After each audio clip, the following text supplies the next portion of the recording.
got something cool to show you guys today. Something that came in the mail just the other day. Most people wouldn't get excited about this, but I'm actually pretty excited about it. I'll show you a close-up. This is it. That right there is a $100 trillion Zimbabwean banknote.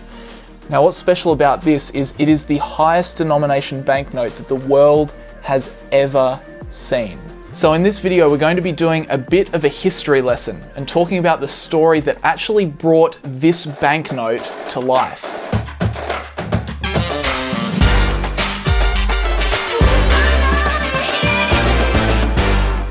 Now, the reason that this banknote even exists is due to an economic phenomenon that in this case went really, really wrong. And that phenomenon is, of course, inflation, or in this specific case for Zimbabwe, it was hyperinflation. Now, this period of hyperinflation in Zimbabwe really started around the year 2000 and really escalated up to the year 2008. But interestingly, our story for today starts all the way back in 1980 with this dude, Robert Mugabe. Now, this channel is not at all about politics, so for the most part I'm going to brush over the political side of Robert Mugabe, but what we need to know is that Mugabe came to power in the 1980s originally as a liberator, as the British Crown colony of Southern Rhodesia turned into the Republic of Zimbabwe. However, unfortunately, he soon became a fierce dictator and essentially had complete rule over Zimbabwe and its people. Now, from 1991 through to 1996, Robert Mugabe embarked on an economic structural adjustment program, which unfortunately has some really serious negative consequences for Zimbabwe's economy. In the late 1990s, the Zimbabwean government implemented some land reforms which intended to evict white farmers and give their land over to black farmers instead. Unfortunately, in most instances, these white farmers were actually being replaced by black citizens, many of whom had absolutely no experience or training in farming. Because of this, from 1999 through to 2009, Zimbabwe experienced a very sharp reduction in its food production, and this collapse also spread to a collapse in many of its other sectors.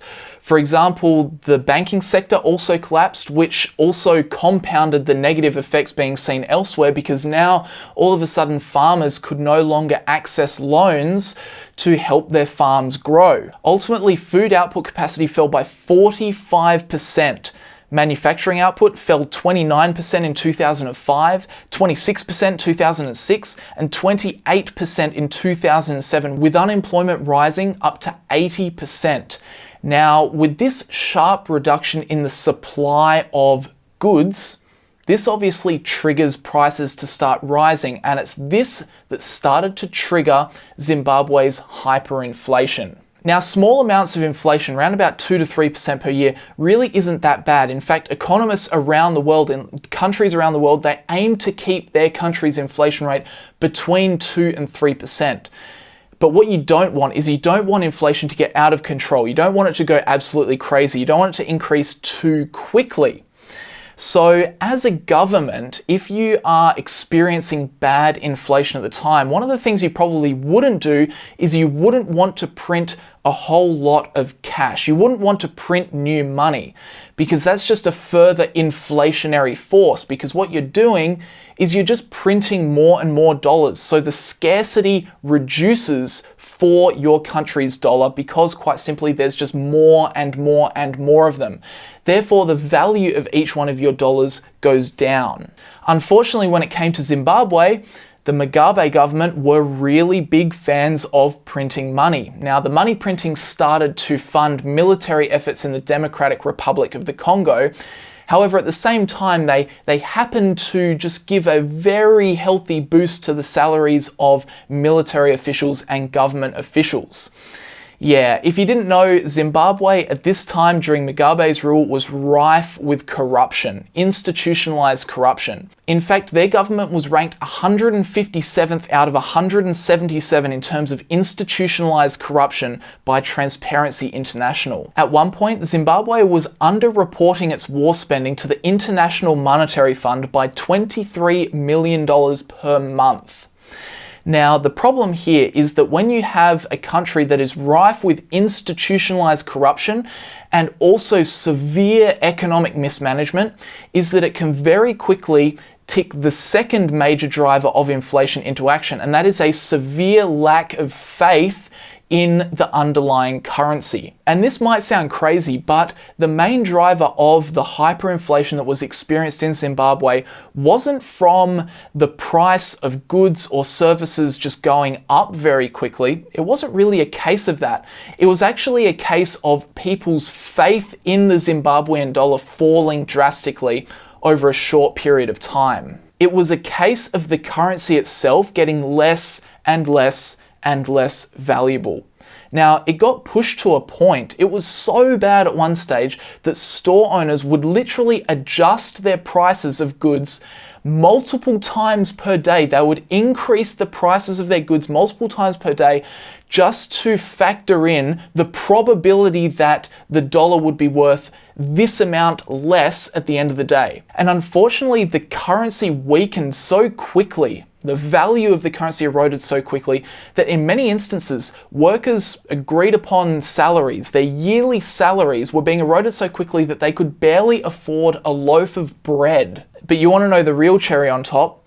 The real cherry on top was that the Zimbabwean government's response to this hyperinflation was to simply print more money, just with higher and higher denominations, bigger, fatter banknotes. I mean, that way they can just stay rich, right? Unfortunately, nobody in Zimbabwe believed that the printing of high denomination banknotes, the printing of more money, would make the currency any more stable. So despite announcements of new currency regimes, more money printing, unfortunately the hyperinflation just got worse and worse. It was baked into people's expectations at this point. Hyperinflation became a new normal. So how bad did the hyperinflation in Zimbabwe get? Well, let's start in 1980. In 1980, Zimbabwe's annual inflation rate was 7%. Then by 1990, it had crept up to 17%. 2000, 55%. 2003, 600%. 2006, 1,281%.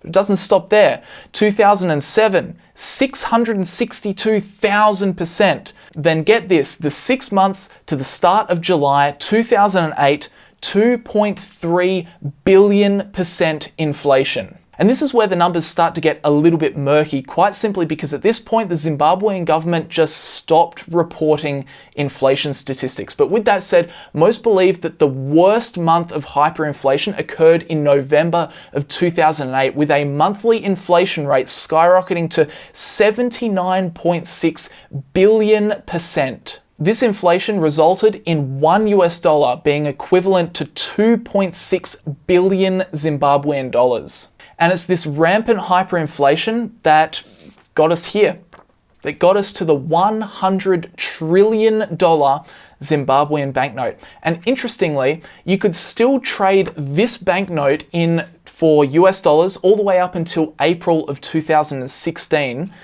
Guess how much this was worth? This is the true test. See if you can pin how much this banknote was worth in US dollars April 2016. Got a guess? 40 US cents. So whatever happened to these Zimbabwean banknotes, these Zimbabwean dollars?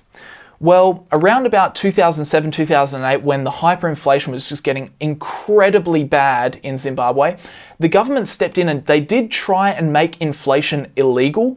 However, at that point, the damage was done and people had already started just trading in other currencies. There was such little faith in the Zimbabwean dollar that even Zimbabwe's own people weren't using it.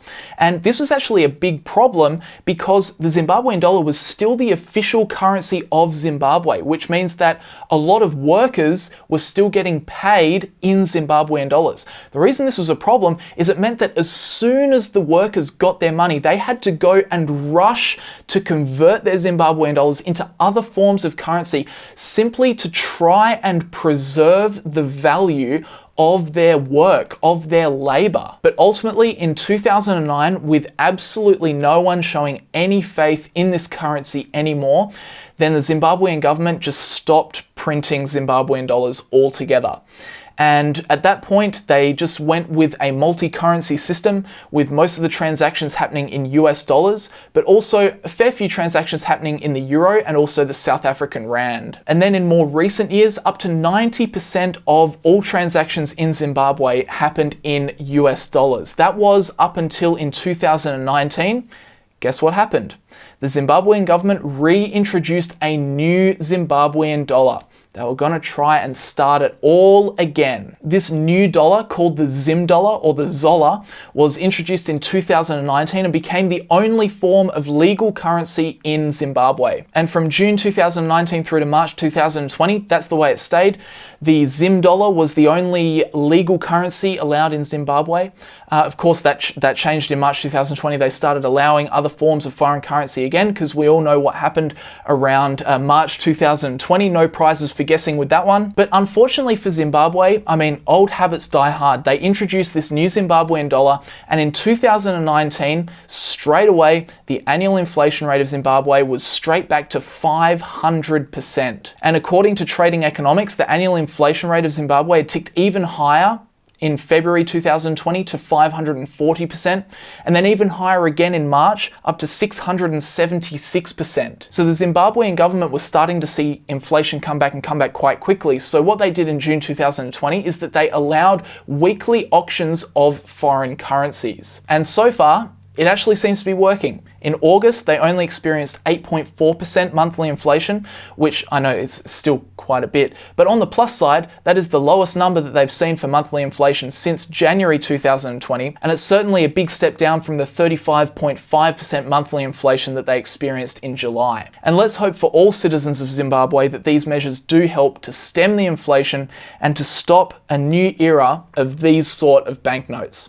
But overall, guys, that is the story of Zimbabwe's hyperinflation and the $100 trillion banknote.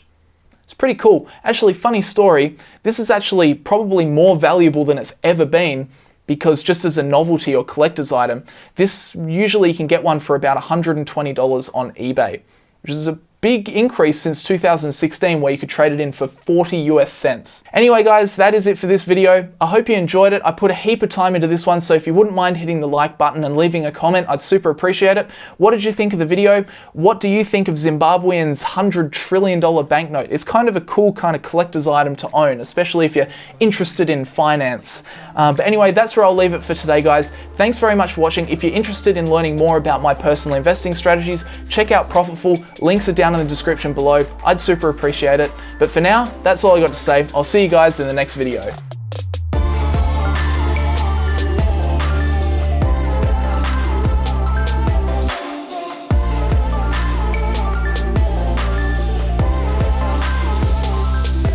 Been a little too nice for y'all. Now I gotta up price for y'all. Snake eyes on dice for y'all. Shoulders on ice for y'all. A6 all the hate. I won't get involved today. Got lost in the ball and A's. I'm flipping the bars, I'm flipping the. On record, off record, I still count wins when they doubt it. On record, off record, I let them take advantage. I was wildin'. On record, off record deals. Tell them talk to Colin for the quote. On record, off